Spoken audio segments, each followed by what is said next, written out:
বিসমিল্লাহির রহমানির রহিম।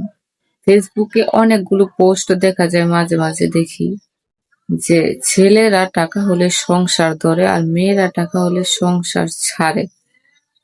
শুনে অনেকটা হাস্যকর, আবার অনেকটা দুঃখ কষ্ট লাগে। দেখেন, সংসারে মেয়েরা আমরা যারা আছি অনেক কাজ করি, তারা দেখবেন সারা দিনও যদি কাজ করি, রাত 11টা ফজর থেকে রাত 11টা পর্যন্ত একটা টাকাও আসে না। স্বামী যেটা দরকার সেটা সবকিছুই দেয়, এটা অস্বীকারের কিছু নেই, কিন্তু একটা টাকাও আসে না।